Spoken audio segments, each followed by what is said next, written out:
12 রকমের উপকরণ দিয়েই নারিকেলের তেলটা বানাই নিলাম। আরও অনেক কিছু দেওয়ার ছিল কিন্তু আমি সংগ্রহ করতে পারিনি, তাই এই কয়েকটা দিয়েই বানালাম। এগুলো বাড়িতেই ছিল তাই।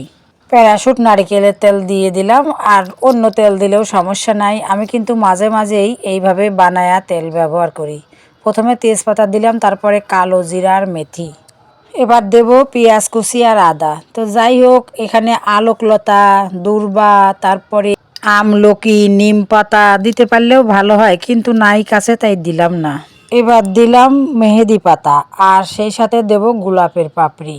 আরও আছে লেবুর পাতা, জবা ফুলের পাতা, এগুলোও দিয়ে দেব। এবার দিচ্ছি লেবুর পাতা, জবা ফুলও দেব।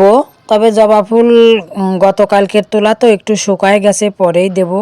আর দিয়ে দিচ্ছি এবার অ্যালোভেরা, বাড়িতেই ছিল তাই দিয়ে দিলাম। জবা ফুলের পাতাও দিছি, দিয়ে দিলাম অ্যালোভেরা। এবারে মানে ভালোভাবে জাল দেওয়ার পালা। জবা ফুলের পাপড়িও দিয়ে দিলাম। এবার কিন্তু সুন্দরভাবে জাল দিয়ে নামাই নিচ্ছি। তখন সন্ধ্যা লেগে গেছিলো, ভিডিওটা করছিলাম কয়েকদিন আগে। এই দেখেন, সন্ধ্যার কারণে কিন্তু কালো কালো লাগতেছিল, তাছাড়া রঙটা ভালোই হয়েছে। তো অনেক সুন্দর গন্ধও বের হচ্ছে। তো আমার এই তেল বানানোর ভিডিওটা ভালো লাগলে সবাই লাইক কমেন্ট করে পাশে থাকবেন। টাটা সবাইকে।